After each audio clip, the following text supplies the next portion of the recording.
Everyday Life is brought to you by Star Times. Enjoy digital life.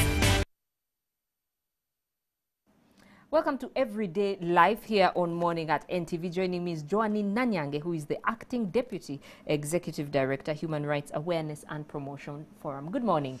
Good morning, Mabel. Thank you very much for having me. Now, today we are talking about a topic that is very dear to many, many people, almost everyone has an opinion about it. Yes. It is legalizing abortion. In Uganda, as it stands, abortion is illegal. So tell us, you from the Human Rights Awareness and Promotion Forum, tell us about the current law on abortion in Uganda. Thank you very much. The current law in Uganda is not prohibitive of abortion, it is just restrictive. Our constitution in Article 22 says that no one is allowed to terminate a pregnancy unless they are authorized by law, meaning that the constitution left space for parliament to make a law that would create circumstances where someone can legally terminate a pregnancy. Unfortunately, that has not been done. So the law we have currently that talks about abortion is the Penal Code Act. It has about 5 provisions that talk about abortion, and 4 of them create offenses. So when you What are they, if you don't mind sharing them? Section 141 of the Penal Code Act says if you give a woman some substances with the intention of procuring a miscarriage, what they call procuring a miscarriage, then you've committed an offense. That is one. Then 142 is about the woman procuring the miscarriage herself, or the woman terminating her own pregnancy, which is also an offense. And then 143 is about supplying substances that are used for abortions. That too is an offense. And then section 212 that talks about killing an unborn child. That if a woman is going to give birth and you do something that prevents her from giving birth to a live baby, that is an offense. So those are the offenses that talk about abortion. But then in the same Penal Code Act, we have section 224, which we think creates an exception to the general ban on abortion. It basically says that if a doctor conducts a surgery on a woman to save her life, and in the process he terminates her pregnancy, he is not criminally liable. So that section is not technically about abortion, it is about the criminal liability of medical doctors when they conduct surgeries and maybe things go bad. So it says, look, if the doctor conducts a surgery, uses reasonable skill and in good faith, and in trying to save the life of a woman, terminates her pregnancy, that is okay. So for now, that is like the only exception that we have to the general ban on abortion, that if it is done through surgical means to protect the life of a mother, then that is when it is allowed. So in addition to the laws, we have policies. So we have a policy that was given out by the Ministry of Health in 2012. It's called the National Policy Guidelines and Service Standards for Sexual and Reproductive Health and Rights, where it broadens the grounds on which a woman can access a legal abortion in cases of rape, in cases of fetal abnormalities, where there are severe sicknesses, like preeclampsia, that in such cases a woman should be able to access a legal abortion. But these are just policies. And actually, there is a magistrate at a certain conference who said for her, if a case came in court and someone has terminated a pregnancy going by that policy, she will not be bound. She would say you committed an offense because that is just a policy. It is not binding. So for the legal framework, the exception is the other one that I talked about, a surgery to save the life of a mother. Okay. Yes. And for you, you're saying, what are you recommending? For us, we are saying that the law right now is very, very restrictive. The way the Ministry of Health sat down and thought it probable, thought it useful to have a policy that says, you know what, let's broaden the grounds on which a woman can terminate a pregnancy, is the way we think now that should be brought into a law. Right now, the law is very restrictive. And the problem with that is that it pushes the issue of abortion underground. Because just last year in around December, the Guttmacher Institute and Makerere University launched a study that showed that as at 2013, over 300,000 abortions happen in Uganda every year. That is a very high number. Say that again. Over 300,000 abortions every year. That was as at 2013. The statistics I wonder how they have do changed. those. Exactly, and many of them are not undocumented. undocumented. I don't know, but many of them go undocumented. So you can imagine. So the problem with having a restrictive framework in an environment where these abortions are happening is that most of those are unsafe abortions, because safe abortions are not allowed to be accessible. They should not be available. So that means that women and girls are going for unsafe abortions, and we're saying that is a problem. Because again, in 2013, the statistics showed that on average, 4 women die every day because of unsafe abortions. And the reason for that, for such high rates of 4 women, yes, every day. Uganda? In Uganda, because of unsafe abortions. Why? Because we have a law that says you cannot access safe abortions. Even in grounds, even in circumstances like rape and incest and defilement, our law says you cannot do that. But wouldn't women abuse it? I know you keep on saying unsafe, and if there were safe abortions, wouldn't women take advantage of that?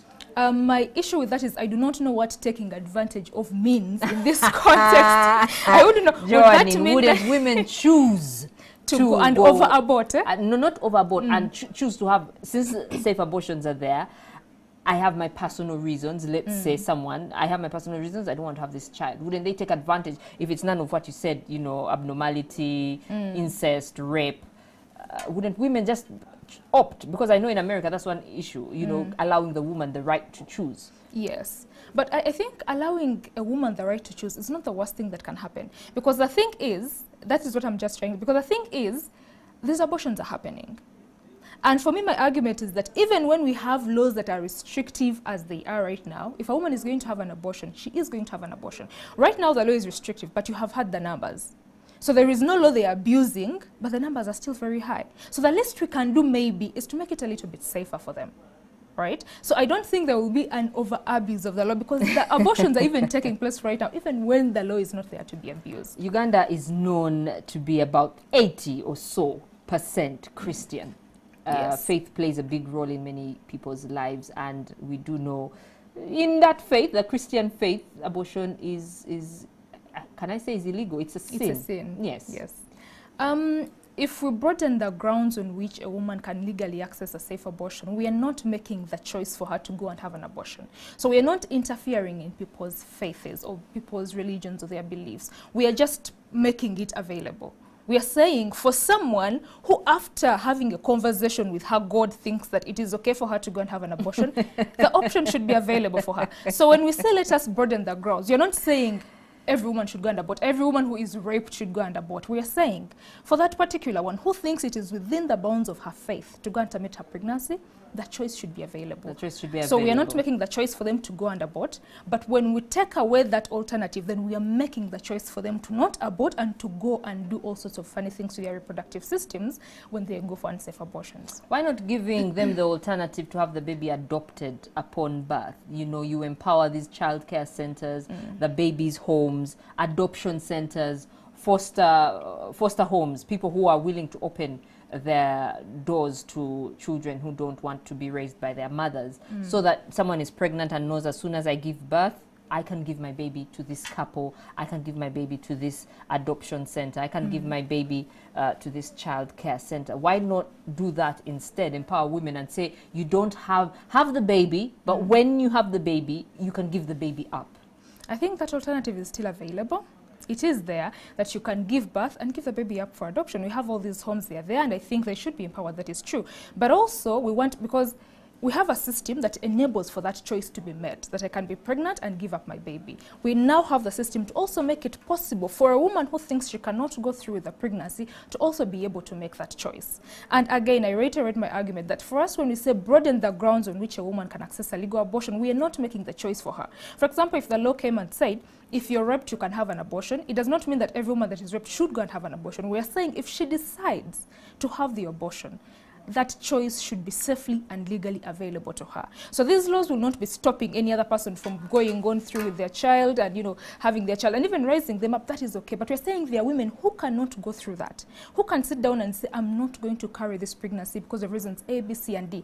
The way we make it okay for the ones who carry their pregnancies to make that choice is the way we should make it okay for these ones who can't carry their pregnancies to also make that choice. The alternative should be available. Okay. And you earlier, you did tell me of how women are doing all sorts of crude things to their bodies, which is quite unfortunate. So what do you want Parliament to do? What do you want Ministry of Health to do? I know you've already mentioned Ministry of Health. What do you want, I don't know, stakeholders to do, you know?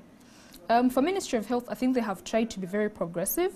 Even in 2015, we're releasing standards and guidelines again to reduce maternal mortality due to unsafe abortions. Unfortunately, when they were distributed, you know, other factions like religious leaders came out and said those guidelines were promoting abortion, so they had to be recalled, and now they have been stayed. So for Ministry of Health, what we encourage them to do is try and see that those standards and guidelines are out. However, for Parliament, and there is a case in court by one of our partner organizations, SEHAD, they filed a case in the Constitutional Court saying, you know what, the Constitution gives Parliament the obligation to make a law that provides circumstances for when a woman can legally abort. That is what we want. We might not go full blast on let's legalize, but let's broaden the grounds. It is too restrictive the way it is now, and it is causing deaths of women and girls in this country.